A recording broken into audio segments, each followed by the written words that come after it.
গল্পের শুরুতে আমরা একটা ভয়ঙ্কর দারুমা পুতুলকে দেখতে পাই, যার শুধু মাথাটাই ছিল। দারুমা পুতুলটা ক্লাসের ছেলেমেয়েদের জোর করে একটা মৃত্যুর খেলা খেলতে বাধ্য করে।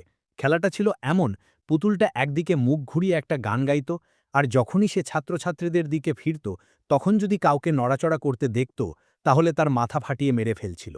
দারুমা পুতুলটা এভাবেই এক এক করে সবাইকে মারতে শুরু করে। এটা দেখে বাকিরা খুব ভয় পেয়ে যায়। তারা খেলার নিয়মকানুন কিছুই জানত না। এর মধ্যেই দুজন ছেলে দরজা খোলার চেষ্টা করে, কিন্তু দরজাটা বন্ধ ছিল। পুতুলটা ঘুরে তাদের দিকে তাকাতেই তাদেরও মাথা ফাটিয়ে মেরে ফেলে। কিছুক্ষণ পর একটা ছেলে সবাইকে পুতুলের পেছনের লেখা নিয়মগুলো পড়তে বলে।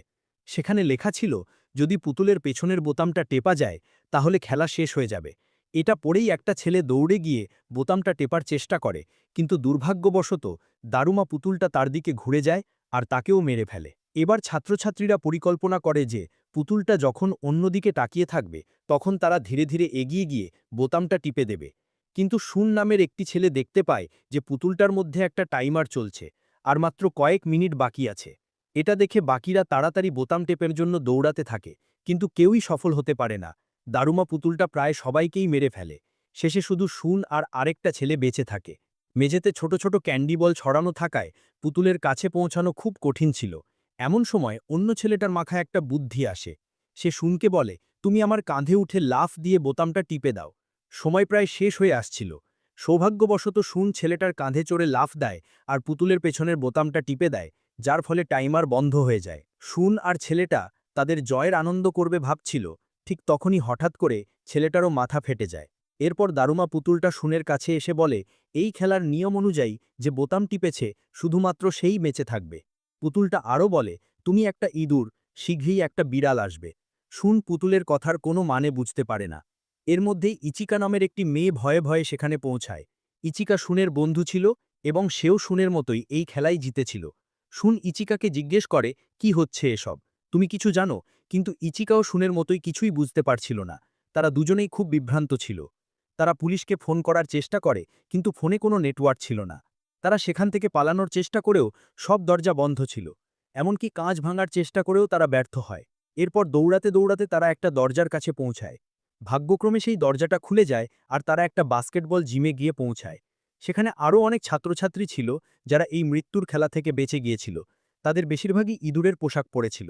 তারা ভেতরে ঢুকতেই দরজাটা নিজে থেকেই বন্ধ হয়ে যায়। সেখানে তারা মেঝের উপর একটা নির্দেশ লেখা দেখতে পায়, ঘণ্টাটাকে বিড়ালের ঝুড়িতে ফেলো আর খেলা শেষ করো। তখনই মেঝে ফেটে একটা বিশাল বিড়াল বেরিয়ে আসে। সে এক এক করে ছাত্রছাত্রীদের খেতে শুরু করে, যার ফলে সবাই ভয় পেয়ে এদিক ওদিক দৌড়াতে থাকে। শুন আর ইচিকা একটা ঘণ্টার মতো দেখতে বল খুঁজে পায়। শুন দেখতে পায় যে বিড়ালটার গলায় একটা ঝুড়ি ঝুলানো আছে। সে বুঝতে পারে যে যদি ঘণ্টাটাকে ওই ঝুড়িতে ফেলা যায়, তাহলেই খেলাটা শেষ হয়ে যাবে। এটা শুনে একজন বাস্কেটবল খেলোয়াড় ঘণ্টাটা তুলে ঝুড়িতে ছুঁড়ে মারে। বলটা প্রায় ঝুড়িতে পৌঁছেই যাচ্ছিল, কিন্তু বিড়ালটা সেটা ধরে ফেলে আর ছেলেটাকে মেরে ফেলে। শুন লক্ষ্য করে যে বিড়ালটা শুধু তাদেরকেই মারছে যারা ইঁদুরের পোশাক পরে আছে। তাই সে সবাইকে পোশাক খুলে ফেলতে বলে। সবাই পোশাক খুলে ফেললে বিড়ালটা কিছু না করে চুপচাপ বসে থাকে। এটা দেখে তারা খুব খুশি হয়। কিন্তু কিছুক্ষণ পরেই বিড়ালটা আবার ছাত্রছাত্রীদের খেতে শুরু করে। যখন বিড়ালটা ইচিকাকে খেতে যাবে, ঠিক তখনই শুন ইঁদুরের পোশাক পরে চিৎকার করে বিড়ালের মনোযোগ নিজের দিকে টেনে নেয়। শুন বুঝতে পারে যে ইঁদুরের পোশাক পরলে সে বিড়ালের কথা শুনতে পাচ্ছে। বিড়ালটা বলছিল যে ওর পিঠ চুলকে দিতে। শুন দৌড়ে গিয়ে বিড়ালের পিঠে চড়ে চুলকাতে শুরু করে। বাকিরাও তার দেখাদেখি তাই করে। এবার বিড়ালটা আক্রমণ করা বন্ধ করে দেয় আর কিছুক্ষণ পর ঘুমিয়ে পড়ে। এরপর শুন ঘণ্টাটা তুলে ঝুড়িতে ফেলার চেষ্টা করে, কিন্তু অন্য ছাত্রছাত্রীরা তাকে বাধা দেয়, কারণ তাদের মনে হচ্ছিল দারুমা পুতুলের খেলার মতোই এখানে শুধু সেই বাজবে যে ঘণ্টাটা ঝুড়িতে ফেলবে। এই নিয়ে তাদের মধ্যে ঝগড়া শুরু হয়ে যায়, যা ফলে বিড়ালটা জেগে ওঠে আর আবার আক্রমণ করতে শুরু করে। অবশেষে শুন আর ইচিকা বিড়ালটাকে বিভ্রান্ত করার জন্য একটা সাধারণ বাস্কেটবল আর ঘণ্টাটাকে কাপড়ে মুড়ে ঝুড়ির দিকে ছুঁড়ে দেয়। এতে বিড়ালটা বিভ্রান্ত হয়ে যায়, কিন্তু শুনের নিশানা ফসকে যায় আর ঘণ্টাটা নিচে পড়তে থাকে। ঠিক সেই মুহূর্তে আমায়া নামের একটি ছেলে হিরোর মতো এন্ট্রি নেয় আর ঘণ্টাটা ঝরে ঝুড়িতে ফেলে দেয়। খেলা শেষ হয়ে যায়। এবার বিড়ালটা শুন, ইচিকা আর আমায়াকে বিজয়ী ঘোষণা করে। শুন বিড়ালকে জিজ্ঞেস করে বাকিরা কোথায় গেল, কিন্তু তখনই আমায়া বাকি ছাত্রছাত্রীদের মেরে ফেলে আর বলে, এই খেলাটা ভগবানের তৈরি, এখানে সেই বাজবে যে সবচেয়ে শক্তিশালী, এটাই ভগবানের ইচ্ছা। এরপর বিড়ালের মুখ থেকে গ্যাস বের হতে থাকে আর তাতে তিনজনেই অজ্ঞান হয়ে যায়। এদিকে বাইরের দৃশ্য দেখানো হয়, যেখানে একটা বিশাল কিউব শহরের ওপর উড়ছিল আর মিডিয়া সেটা লাইভ দেখাচ্ছিল। পুলিশ সেই কিউবের ভেতর ঢোকার অনেক চেষ্টা করেও ব্যর্থ হয়। অন্যদিকে শুনের জ্ঞান ফেরে, আর সে দেখে যে সে অন্য পোশাকে আছে। তার সামনে তার ছোটবেলার বন্ধু তাকুমি আর দুজন অচেনা লোক দাঁড়িয়ে আছে। তখন তারা স্ক্রিনে একটা মেসেজ দেখতে পায়, চাবি খুঁজে বের করো আর তার সাহায্যে বাইরে যাও। এরপর 4টে পুতুল সেখানে আসে আর নিজেদের পরিচয় দিয়ে খেলার নিয়ম বলতে শুরু করে। তারা বলে, তোমাদের পালা করে চোখে পট্টি বেঁধে এক জায়গায় বসতে হবে। আমরা গান গাইতে গাইতে তোমার চারপাশে ঘুরবো, আর যখন গান থামাবো তখন তোমাদের 10 সেকেন্ডের মধ্যে বলতে হবে যে তোমার পেছনে কোন পুতুলটা আছে। যদি সঠিক উত্তর দিতে না পারো তাহলে তোমাদের মেরে ফেলা হবে। খেলা শুরু হয়। প্রথমে একটা ছেলে যায়, কিন্তু সে ভুল উত্তর দেয় আর পুতুলটা তাকে মেরে ফেলে। এবার একটা মেয়ের পালা। সেও সঠিক নাম বলতে পারে না, আর পুতুলগুলো তাকেও মেরে ফেলে। এবার শুনের পালা। পুতুলগুলো তাকে মাঝখানে বসিয়ে গান গাইতে গাইতে তার চারপাশে ঘুরতে থাকে। গান শেষ হতেই শুনকে তার পিছনের পুতুলের নাম বলতে বলা হয়। শুন চুপ করে থাকে।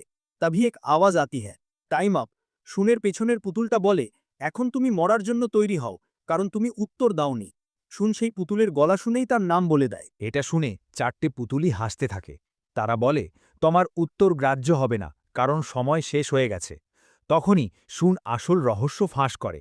সে বলে যে টাইম আপ আওয়াজটা আসলে তার ফোন থেকে এসেছিল। আসলে যখন প্রথম দুজন খেলছিল তখন শুন পুতুলগুলোর আওয়াজ রেকর্ড করে নিয়েছিল। শুন এই রেকর্ডিং ব্যবহার করে পুতুলগুলোকে বোকা বানায় আর সঠিক সময়ে উত্তর দিয়ে খেলাটা জিতে যায়। শুন খেলাটা জিততেই 4টে পুতুল ফেটে যায় আর একটা চাবি নিচে পড়ে। শুন আর তাকুমি সেই চাবিটা নিয়ে এগিয়ে যায়। কিছুদূর যেতেই তারা দেখে যে একটা ছেলে ভয় পেয়ে তাদের দিকে দৌড়ে আসছে। তার পেছনে একটা ভয়ঙ্কর পুতুলও ছিল। ছেলেটা বলে, একে অপরের হাত ধরে ফেলো, তাহলে ওই ভয়ঙ্কর পুতুলটা কিছু করবে না।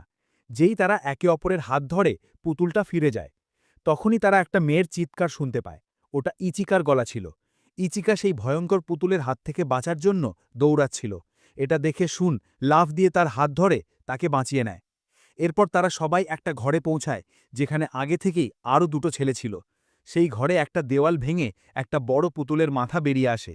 সেই মাথায় 7টা চাবির ফুটো ছিল, অর্থাৎ খেলায় এগিয়ে যাওয়ার জন্য 7টা চাবির দরকার ছিল, কিন্তু তাদের কাছে ছিল মাত্র 4টে। তখনই আমায়া বাকি 3টে চাবি নিয়ে সেখানে পৌঁছায়। আমায়া ওই ভয়ঙ্কর পুতুলের হাত থেকে বাঁচার জন্য একটা ছেলেকে জোর করে ধরে সেখানে নিয়ে আসে। সে পৌঁছানো মাত্রই আমায়া ছেলেটাকে মেরে ফেলে। এবার তারা 7টা চাবির ফুটোয় চাবি ঢুকিয়ে একবারে ঘোরায়। চাবি ঘোরাতেই পুতুলগুলো তাদের বিজয়ী ঘোষণা করে আর নিজেদের পোশাক পরতে বলে। এদিকে বাইরে দেখানো হয় যে তাদের এই মৃত্যুর খেলা টিভিতে সরাসরি সম্প্রচার করা হচ্ছে। অন্যদিকে বেঁচে থাকা 7জন প্রতিযোগী একটা বিশাল বরফের ঘরে পৌঁছায়।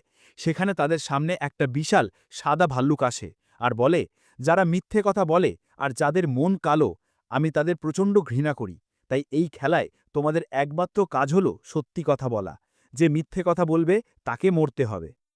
এবার সাদা ভাল্লুকটা তাদের পছন্দের খাবার সম্পর্কে জিজ্ঞেস করে। তারা সবাই নিজেদের পছন্দের খাবারের নাম বলে, কিন্তু ভাল্লুকটা বলে, তোমাদের মধ্যে একজন মিথ্যে কথা বলছে। তারা কিছুক্ষণ আলোচনা করে একটা ছেলের দিকে ইশারা করে। সেই ছেলেটা বলে যে সে সত্যিই বলেছে, কিন্তু ভাল্লুকটা তার কথা না শুনে তাকে মেরে ফেলে। এরপর ভাল্লুকটা তাদের জিজ্ঞেস করে, তোমরা কি শুনকে পছন্দ করো? কেউ বলে হ্যাঁ, আবার কেউ বলে না। কিন্তু ভাল্লুকটা আবার বলে, তোমাদের মধ্যে একজন মিথ্যে কথা বলছে। যারা বলেছিল শুনকে পছন্দ করে তাদের মধ্যে তাকুমি ছিল, কিন্তু শুন আর ইচিকা ছাড়া বাকি সবাই বলে যে তাকুমি মিথ্যে কথা বলছে। শুন তাকে বাঁচানোর চেষ্টা করে, কিন্তু দুর্ভাগ্যবশত ভাল্লুকটা তাকুমিকে মেরে ফেলে। নিজের বন্ধুকে হারিয়ে শুন দুঃখে চিৎকার করে ওঠে। আসল মিথ্যেবাদী আমাদের মধ্যে আর কেউ নয়, স্বয়ং এই সাদা ভাল্লুকটাই।